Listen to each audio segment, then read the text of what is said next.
ఈరోజు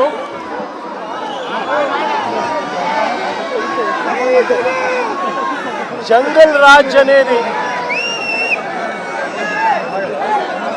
రాష్ట్రంలో ఈరోజు జంగల్ రాజ్ అనేది ఏ స్థాయిలో ఉంది అని అంటే ప్రజాస్వామ్యం ఎప్పుడో కూని అయిపోయి రాష్ట్రంలో ఉన్న పాలకులు ఈరోజు జంగల్ రాజ్ అంటే ఒక భయానక వాతావరణంతో రాష్ట్రాన్ని పరిపాలించే కార్యక్రమం ఈరోజు జరుగుతూ ఉంది. నేను అడుగుతా ఉన్నాను, ఈరోజు అంబటి రాంబాబు అన్న విషయంలో జరిగిన విషయమైతేనేమి, ఈ మధ్యకాలంలో జరిగిన జోగి రమేష్ ఇంటి మీద దాడి విషయమైతేనేమి, విడుదల రజనీ అమ్మ మీద అటాక్ చేసిన విషయమైతేనేమి, బోళ్ళ బ్రహ్మనాయుడు అన్న మీద అటాక్ చేసిన విషయమైతేనేమి, అన్నీ కూడా ఈ మధ్య కాలంలోనే జరిగిన ఈ కొన్ని ఘటనలు మాత్రమే ఉటకరించినా కూడా జంగల్ రాజ్ అనేది ఏ స్థాయిలో ఉంది ఈ రాష్ట్రంలో అన్నది ఇట్టే అర్థమయ్యే విషయాలు. నేను అడుగుతా ఉన్నాను, అంబటి రాంబాబు అన్న చేసిన తప్పేమిటి అని అడుగుతా ఉన్నా.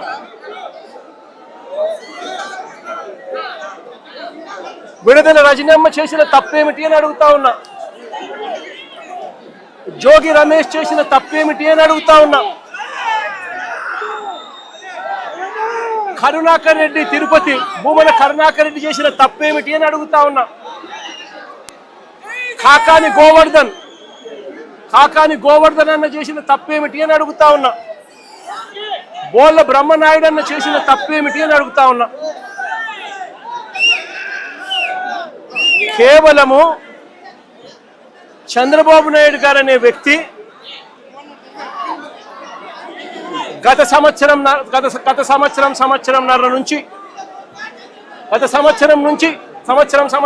నుంచి చంద్రబాబు నాయుడు గారు కావాలని ఉద్దేశపూర్వకంగా అబద్ధాలతో కూడిన ప్రకటనలు చేస్తూ ప్రజలను మభ్యపెట్టే కార్యక్రమం చేశాడు. తిరుపతి నెయ్యిలో, పవిత్రమైన తిరుపతి నెయ్యిలో భక్తుల మనోభావాలను దెబ్బతీసే విధంగా కావాలని కుట్రపూరితంగా ఆ నెయ్యిలో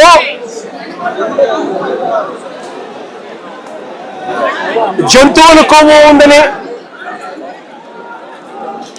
గొడ్డు మాంసం కొవ్వు ఉందని, పంది కొవ్వు ఉందని,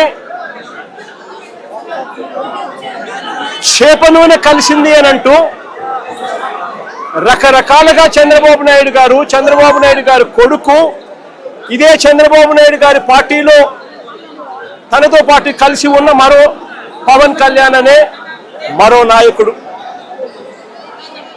ఉద్దేశపూర్వకంగా మన వెంకటేశ్వర స్వామి ప్రతిష్టను మనమే దెబ్బతీస్తున్నాము అని చెప్పి ఏమాత్రము కూడా కనీసము దేవుడంటే భయము లేకుండా, దేవుడంటే భక్తి లేకుండా రాజకీయాల కోసం దేవుడిని ఉపయోగించడం మొదలుపెట్టారు. వీళ్ళు చేసిన ఆరోపణలు ఏదైతే ఉన్నాయో ఆ ఆరోపణలన్నీ కూడా అవాస్తవము అని ఏకంగా NDDB national dairy development board, NDDB, NDRI national development research institute, ఈ రెండు కూడా కేంద్రానికి సంబంధించిన ల్యాబులు.